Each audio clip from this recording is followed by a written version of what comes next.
Good morning student, जामनी Khan BEd college के online classes में मैं आपका स्वागत करती हूँ। आज हम बीएड सेकेंड सेमेस्टर के अनुभव विषय बिंदु पर चर्चा करेंगे। पिछली कक्षा में हमने काव्य शिक्षण और कहानी शिक्षण के बारे में देखा था, जिसमें हमने कहानी शिक्षण और काव्य शिक्षण को संपूर्ण कर दिया था। आज हम व्याकरण के बारे में जानेंगे कि व्याकरण शिक्षण क्या है या क्यों आवश्यक है, ये कक्षा में क्यों कराया जाता है और इसकी क्या क्या सावधानियां या उपाय हैं। तो इस पे हम क्रमबद्ध तरीके से चर्चा करेंगे। आज हम केवल व्याकरण के अर्थ को जानेंगे। चलिए आज का क्लास प्रारंभ करते हैं। व्याकरण शब्द की उत्पत्ति वी आ कृत धातु तथा लुप्त प्रत्यय से हुई है।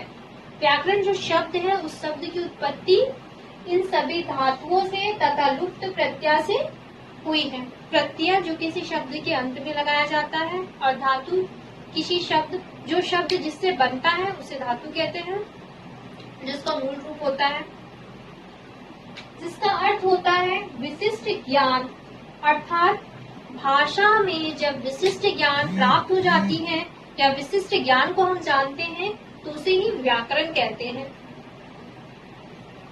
बहुत सारे विद्वानों ने व्याकरण के संबंध में अपने अपने विचार प्रकट किए हैं। आइए हम उन विचारों को देखते हैं।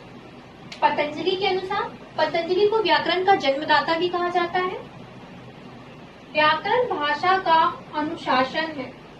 व्याकरण भाषा का पतंजलि ने कहा है कि व्याकरण भाषा का अनुशासन है। अर्थात भाषा में जो अनुशासन होती है, जो नियमें होती हैं, जो एक शुद्ध तरीका होता है व्याकरण का, शुद्धता की जो हमें पता चलती है, उसे ही हम व्याकरण कहते हैं। हमारे जीवन जीने का भी एक अनुशासन होता है, एक मापदंड होता है, अब उसके अंदर कथी व्यवहार करते हैं। उसी तरह भाषा शिक्षण में भी एक मापदंड होता है। उन मापदंडों को कठोर तरीके से पालन करना, अनुशासित करना ही हम व्याकरण कहलाता है। अर्थात व्याकरण भाषा का अनुशासन माना जाता है। डॉक्टर स्वीट के अनुसार व्याकरण भाषा का व्यवहारिक विश्लेषण है। डॉक्टर स्वीट मानते हैं कि व्याकरण भाषा का व्यवहारिक विश्लेषण है।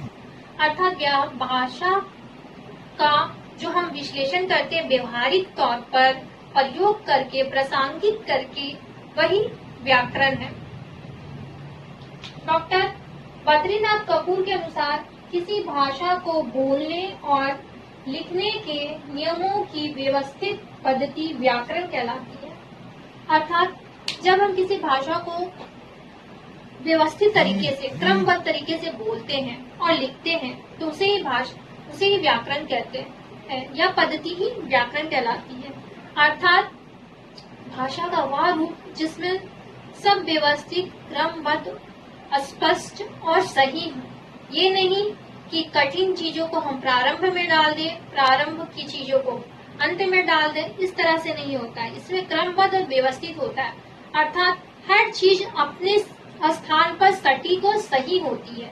तो जब भाषा का ऐसा प्रयोग करना जो सटीक और सही हो, शुद्ध हो, तो इसे ही व्याकरण कहते हैं। आशा करती हूँ व्याकरण क्या है यह आपने समझा होगा। इससे संबंधित नोट्स मैं पीडीएफ के द्वारा आपको उपलब्ध करा दूंगी। तब तक के लिए धन्यवाद।